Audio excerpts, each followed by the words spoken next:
Bom dia, boa tarde, boa noite. Me chamo Guilherme e vim falar um pouco sobre a ferrugem do cafeeiro. A ferrugem é causada pelo fungo Emileia vastatrix e é a principal doença do cafeeiro. Chegou no Brasil na década de 70. A ferrugem causa a queda precoce das folhas e, consequentemente, seca dos ramos produtivos, antes da época de florescimento do cafeeiro, refletindo negativamente sobre o desenvolvimento dos botões florais, vingamento da florada, desenvolvimento dos frutos e redução da produtividade do ano agrícola seguinte. Os principais sintomas da ferrugem são aparecimento de manchas cloróticas possíveis de serem vistas com a folha colocada contra a luz, manchas na face inferior da folha de coloração amarela-alaranjada, comumente chamada pelos produtores de farelinho alaranjado, necrose de partes do tecido foliar. Um ponto importante a ser lembrado é que só enxergamos os sintomas da ferrugem quando a mesma já causou prejuízo à planta. Por isso a necessidade de estar sempre de olho nas áreas com histórico da doença, nas épocas de incidência, de maior incidência da doença e afins. As condições ideais para o desenvolvimento da ferrugem são temperatura na faixa de 20 a 24 graus Celsius, umidade do ar elevada, chuvas frequentes, ambientes sombrios, espaçamentos mais fechados que causam ausência da luz direta, adubação e tratos culturais inadequados e carga de fruta elevada. Com isso, temos que o período de novembro a maio é o período crítico, pois temos muita chuva, muito orvalho noturno, que favorece o processo de penetração do fungo. Temos aí abaixo a imagem de uma lavoura super adensada e ao lado um gráfico que mostra a relação entre uma lavoura adensada e a carga alta com a ocorrência da ferrugem. Os prejuízos e danos causados pela ferrugem são avaliados através de perdas de produção, observadas na lavoura decorrente da desfolha provocada pela doença. Essas perdas de produtividade ocorrem no ano agrícola ou safra seguinte do ataque. Muito raramente, em caso de infecções muito graves e desfolhas muito cedo, ali no período de abril, maio, podem ocorrer perdas pelo forçamento de maturação dos frutos. Com isso, há a redução do tamanho e peso dual do fruto do café. Quanto maior for a desfolha no ciclo anterior, maiores serão as perdas de produção da safra seguinte. Isso ocorre porque em plantas desfolhadas, o número de flores e a relação entre o número de botões no ramo e os frutos nele formados, remanescentes no final do ciclo, ficam reduzidos.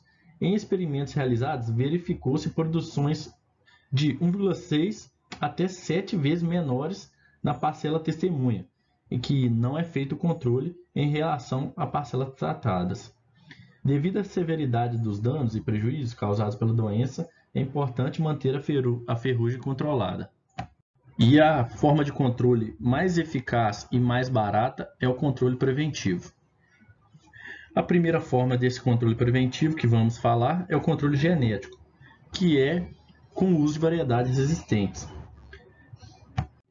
Temos hoje no mercado aí alguns tipos de variedades, né? Como paraíso, oeiras, catiguá, araras. Porém, essas são tecnologias novas, né? Causando dificuldade em implantar em lavouras que já estão estabelecidas. Por isso, a recomendação de usar quando for implantar em lavouras novas ou quando estiver renovando algum talhão, etc. Outra forma muito importante de controle preventivo é o controle cultural, que consiste no manejo do espaçamento, ou seja, usar espaçamentos menos adensados. Pois assim, com maior espaçamento, temos o melhor controle da ferrugem, porque não temos a criação de um microclima favorável à proliferação da doença, que a ferrugem, como já foi falado, gosta de ambientes sombreados e úmidos. Podas e condução de hastes adequada também contribuem para o melhor controle da ferrugem. E boa nutrição de plantas também, pois quanto mais vigorosa estiver sua planta, melhor será sua capacidade de suportar o ataque da doença. Por isso, a importância de uma adubação adequada. Outro método de controle bastante utilizado é o controle físico, que consiste no uso de quebra-ventos, como por exemplo bananeira, eucalipto e afins, nas bordas da lavoura, diminuindo assim a passagem de esporos fúngicos para a lavoura através do vento, e com isso trazendo a doença de outras lavouras para a sua pelo vento, né? Outro método de controle é o controle biológico, que é feito pelo uso de Bacillus subtilis, que é um fungicida microbiológico com amplo aspecto de ação, que deve ser aplicado em pulverização foliar. Temos como exemplo aí o Bioimune, que é um produto à base de Bacillus subtilis que temos no mercado. O uso de Bacillus subtilis tem eficiência agronômica comprovada para a cultura do café. Por isso, devemos iniciar as aplicações preventivas quando as condições para o desenvolvimento da doença forem favoráveis, ou seja, de novembro a maio. De acordo com a infestação e com a recomendação agronômica, temos pela bula do Bioimune, que pode ser usado de 1 a 6 litros por cauda por hectare. Lembrando que a cauda é 400 litros por hectare. Para se ter a noção exata da incidência da ferrugem e, com isso, diminuir danos e perdas causados por elas em sua lavoura, devemos focar bastante no monitoramento. Para isso, deve-se: primeiro passo, dividir as lavouras em talhões uniformes. Segundo passo, caminhar nas linhas aleatoriamente. Terceiro passo, coletar de 4 a 10 folhas por planta no terceiro ou quarto par, que são as folhas adultas, nos dois lados da planta de café. É importante que essa coleta seja feita no terço médio da planta. Deve-se coletar 200 a 500 folhas em 50 a 100 plantas do talhão. Temos aí a forma correta de fazer a coleta de folhas para avaliação. Mas você também pode, ao invés de arrancar as folhas, levar uma planilha de campo e contar com a ajuda de 2 ou mais avaliadores. E com isso ir anotando a ocorrência ou não da doença em cada par de folha. Feitas as coletas de dados no campo, vamos para a avaliação da incidência da ferrugem, que é feita com número de folhas com ferrugem dividido pelo número total de folhas vezes 100, que nos dará a incidência em porcentagem. É muito importante lembrar que se a incidência for igual ou superior a 5%, deve-se iniciar o controle curativo.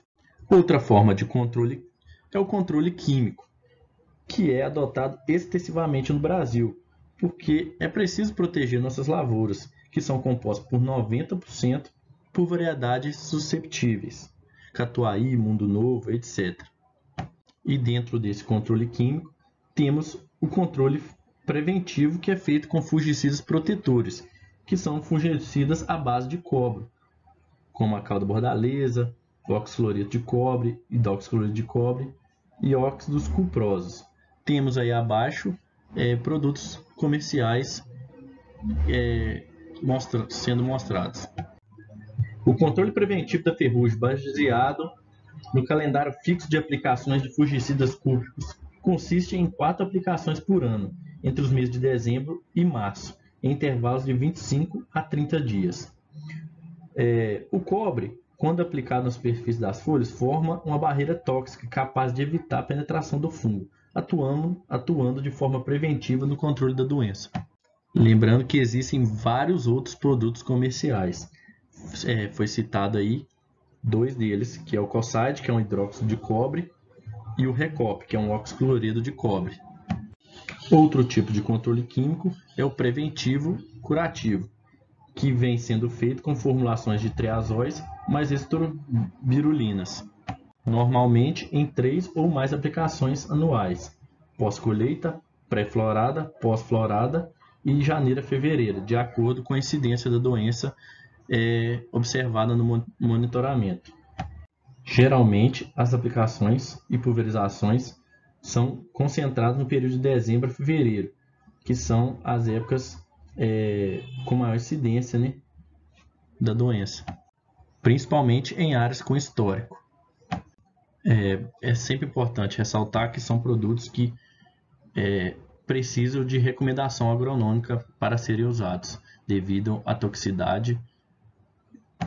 Como já foi falado, a ferrugem evolui normalmente no período de novembro a agosto, que coincidem em ter as condições favoráveis. De outubro a dezembro, ocorre a passagem do inóculo residual das folhas velhas do ano anterior para as folhas novas, dando início ao aparecimento de novas lesões. De janeiro a março, a doença cresce constantemente. E a partir de abril, maio, a infecção aumenta muito, atingindo o pico nos meses de junho a agosto. Portanto, os meses de janeiro a abril são os meses críticos e mais importantes para o controle, pois são os meses com mais infecção, tornando o monitoramento e pulverizações essenciais. Para se ter melhores resultados e também segurança, é imprescindível que tomemos cuidados durante a aplicação de defensivos agrícolas. O primeiro deles é a recomendação de um engenheiro agrônomo. São produtos tóxicos e que devem ser recomendados e acompanhados pelo profissional da área. Também o produto deve estar registrado para a cultura em questão, que no caso é o café. O produto deve ser usado em dose e volume de calda adequado. É imprescindível o uso de EPI. Também, para se ter melhores resultados, a calibração adequada do maquinário que irá realizar as pulverizações. Em relação às embalagens, o armazenamento ou descarte deve ser feito de forma correta. E também os fatores climáticos devem estar favoráveis à aplicação, vento e etc.